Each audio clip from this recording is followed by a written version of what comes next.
इस वीडियो में हम लोग बिहार कर्मचारी चयन आयोग यानी बिहार एसएससी के द्वारा एक नई वैकेंसी जारी की गई है। वो है क्षेत्र सहायक के पदों पर नियुक्ति हेतु विज्ञापन।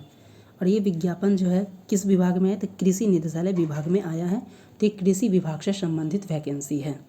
जानेंगे इसकी योग्यता क्या है, फॉर्म कब से कब फिलअप किए जाएंगे, एग्ज़ाम पैटर्न क्या है, सिलेबस क्या है, तैयारी कैसे करना, ये तमाम मुद्दों को इस वीडियो में हम लोग डिटेल्स में डिस्कस करेंगे। चलिए वीडियो स्टार्ट करते हैं।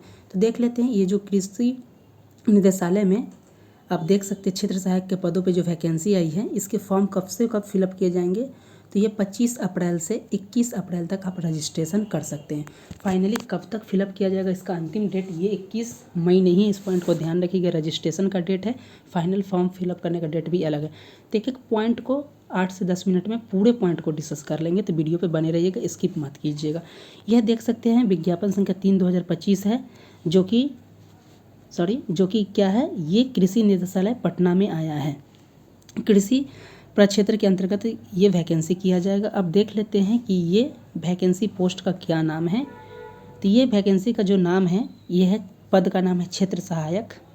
वेतन मान अगर देखा जाए तो लेवल 2 का है, जो ग्रेड पे है 1900, और रेंज जो होगा ये पे बैंड जो होगा 5200 से 20,200। शैक्षिक योग्यता की बात किया जाएगी, जो कि बहुत इंपॉर्टेंट है। तो बताया जा रहा है कि मान्यता प्राप्त संस्थान या विश्वविद्यालय से आईएससी या कृषि में डिप्लोमा होना चाहिए। यानी कि आपने या तो इंटर किया हो या कृषि में डिप्लोमा किया होगा। नोट करके क्या लिखा गया है, आईएससी या कृषि डिप्लोमा के समकक्ष किसी भी अन्य शैक्षिक योग्यता को इस विज्ञापन हेतु योग्य नहीं माना। यानी कि ये आईएससी आपने किया है या फिर आपने कृषि में डिप्लोमा किया है, तभी आप इसके लिए योग्य है इस फॉर्म को भरने के लिए, क्षेत्र सहायक के लिए। अन्य स्टूडेंट इसके लिए इस पॉइंट को ध्यान रखिएगा। अब देख लेते कुल कितनी वैकेंसी आई है। तो देख सकते हैं कुल 201 पदों के लिए वैकेंसी आई है, जिसमें महिलाओं के लिए 35% आरक्षण है, तो 267 पद महिलाओं के लिए है। स्वतंत्रता सेनानी के लिए 4 पोस्ट है। अब बात कर लेते अन्य की। तो जनरल के लिए आप देख सकते हैं, जनरल में जो मेल कैटेगरी के लिए 79 है, फीमेल के लिए 28 है, एससी के लिए 35 है, महिला के लिए 12, एसटी के लिए 2 है, ईबीसी के लिए 37 है, जिसमें महिलाओं के लिए 13 सीटें आरक्षित है। पिछड़ा वर्ग के लिए देख सकते हैं, जो बीसी कैटेगरी के लिए 21 है, 7 महिलाओं के लिए है। पिछड़ा वर्ग की महिलाओं के लिए 7 सीटें हैं। बताया जा रहा है कि इसमें जो है, इसमें उतार चढ़ाव देखने को मिल सकता है, यानी वैकेंसी बढ़ सकती है, घट सकती है। इलेक्शन का समय है तो बढ़ ही सकता है, घटने की संभावना नहीं है। अब बात की जाए कि इसमें आयु की गणना कब से किया जाए, तो आपका कट ऑफ डेट जो रहेगा वो 1 अगस्त तक रहेगा। और फाइनली एज जो कितना रहेगा, तो मिनिमम एज रहेगा 18 वर्ष रहेगा, और मैक्सिमम एज क्या है उस चीज़ को देख लेते हैं। तो मैक्सिमम एज जो है देख सकते हैं, जो जनरल पुरुष है उनके लिए 37 वर्ष है, जो बीसी ईबीसी महिला हैं इनके लिए 40 वर्ष है, जनरल महिला के लिए भी 40 वर्ष है, एससी एसटी पुरुष और महिला दोनों के लिए 42 वर्ष है, और दिव्यांग के लिए 10 वर्ष दिया जाएगा। और कट ऑफ डेट हमने देख लिया 1 अगस्त 2024 से काउंट किया जाएगा। अब देख लेते हैं परीक्षा की प्रकृति कैसी है। आरक्षण की बात किया जाए तो आरक्षण का भी स्टेटस को देखेंगे। परीक्षा जो होगा ये ऑब्जेक्टिव में होगा, इस पॉइंट को ध्यान रखिएगा। और बिहार एसएससी का जो नियमावली 2010 में था कि 40,000 से कम है तो एक ही एग्जाम किया जाएगा। तो फॉर्म तो बहुत ही ज़्यादा फिलअप होंगे, तो इसमें पीटी और मेंस दोनों किया जाएगा। जितना कुल रखती है उसको मेंस के लिए बुलाया जाएगा। देखा जा रहा है, इसमें बताया जा रहा है कि कुल रिक्तियों का जितना है उसका 5 गुना जो है उसको मेंस में बुलाया जाएगा। यानी कि 201 वैकेंसी है तो इसका 5 ही, यानी कि देख सकते कितना हो जाएगा, 2×5=10, यानी 1000 के आसपास को बताया जा रहा है कि आपको क्या किया जाएगा, ये आपको मेंस के लिए उत्तीर्ण किया जाएगा। उसके बाद बताया जा रहा है कि परीक्षा का पैटर्न जो होगा ये कैसा होगा, तो ये ऑब्जेक्टिव परीक्षा होगा, OMR बेस्ड होगा। कुल प्रश्न जो होंगे वो 150 होंगे। देखेंगे जो बिहार एसएससी का पैटर्न है कि 150 प्रश्न होते हैं, एक प्रश्न 4 नंबर का होता है, नेगेटिव 4 पर 1 जाता है, वो सारी चीज़ इसमें नेगेटिव भी है, इस पॉइंट को ध्यान रखिएगा। प्रत्येक सही स्तर के अंक के लिए 4 अंक दिए जाएंगे, गलत के लिए 0.1 का दिया जाएगा। यानी कि जो है आपको 4 गलत कीजिएगा तो 1 सही चला जाएगा। 2.25 घंटा का होगा, हिंदी और इंग्लिश दोनों में होगा। ये भी बिहार एसएससी की तरह ओपन बुक ही एग्जाम होगा।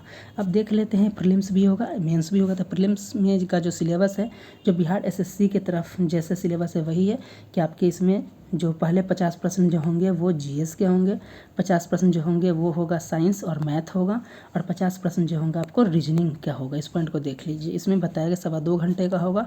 इस चीज़ को देख लीजिए। उसके अलावा बताया जा रहा है कि जो जीएस का सिलेबस की बात किया जाए तो जीएस की तैयारी हमारे चैनल पर कराई जाती है, चाहे वो बिहार स्पेसिफिक हो, daily basis current affair, monthly current, सभी की तैयारी कराई जा रही है। तो यहाँ पे देखिए बताया जा रहा है कि समसामयिक होगा, उसके बाद भारत और उसके पड़ोसी देश में भारत का इतिहास होगा, ज्योग्राफी होगा, पॉलिटी होगा, इकोनॉमिक्स होगा, राष्ट्रीय आंदोलनों का पंचवर्षीय योजना होगा, सभी चीज़ को किया जाएगा।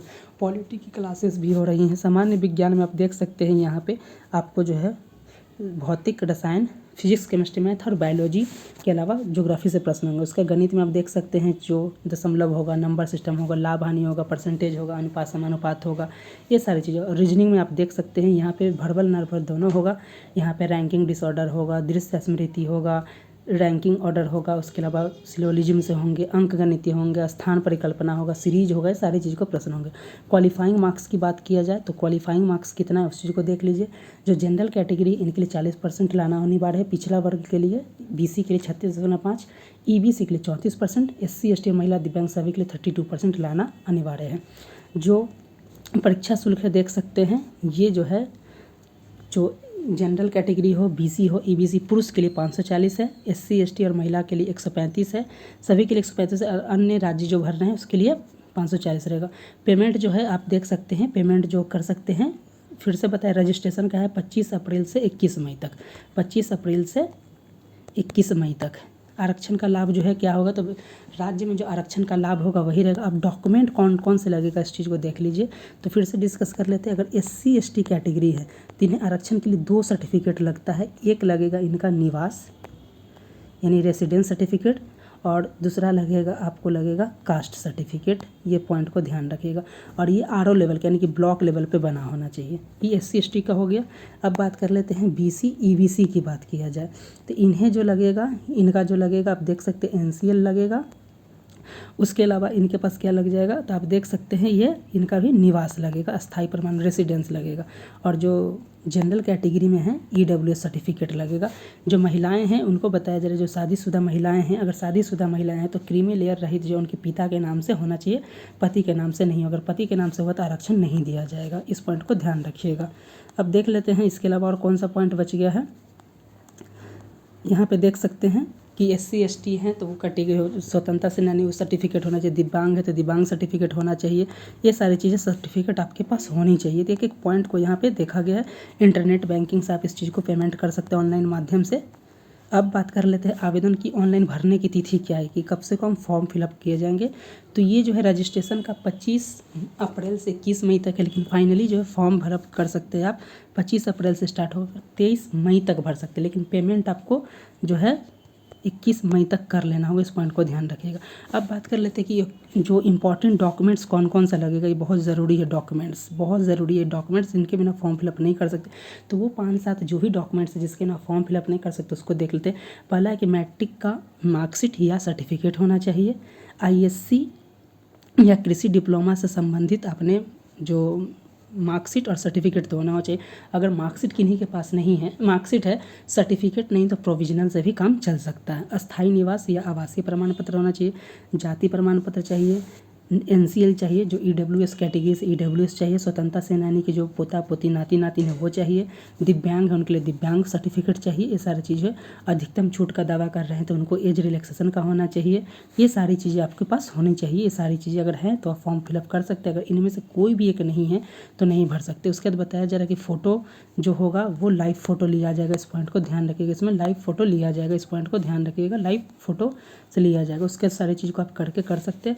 फाइनली जो फॉर्म फिलअप जो है आप कर सकते हैं 25 अप्रैल से 23 मई तक 12 बजे रात्रि से पहले। उसके बाद जो है ये नहीं दिया जाएगा सामान्यतः। उसी चीज़ को एक और नोटिफिकेशन उसी से संबंधित दिया गया है। देख सकते हैं कि बिहार SSC के द्वारा कृषि निदेशालय में पटना के द्वारा जो ये जो क्षेत्र सहायक के पद आए हैं इसके लिए 25 अप्रैल से 23 मई तक आप फॉर्म फिलअप कर सकते हैं। और इसके लिए जो है 2 मोड दिया गया है ऑनलाइन के लिए, एक है SBI और एक है ICICI। तो उम्मीद करता हूँ कि इस वीडियो में हमने जो कृषि निदेशालय में पटना के दौरान किसी विभाग की जो नई वैकेंसी है क्षेत्र सहायक के बारे में, उसके बारे में बहुत ही डिटेल्स में एक एक पॉइंट को हमने डिस्कस, सिलेबस क्या है, एग्जाम पैटर्न क्या, वो कौन से डॉक्यूमेंट्स हैं जिनके बिना फॉर्म फिलअप नहीं कर सकते। इसके अलावा बिहार में जो नई वैकेंसी आई है उस सबको भी हमारे चैनल पे डिस्कस किया जाता है, तो आप हमारे चैनल को सब्सक्राइब कर लीजिए, क्योंकि हमारे चैनल पे लेटेस्ट जॉब नोटिफिकेशन के साथ सभी एग्जाम्स की तैयारी कराई जाती है। मिलते हैं नेक्स्ट वीडियो पर, तब तक के लिए धन्यवाद।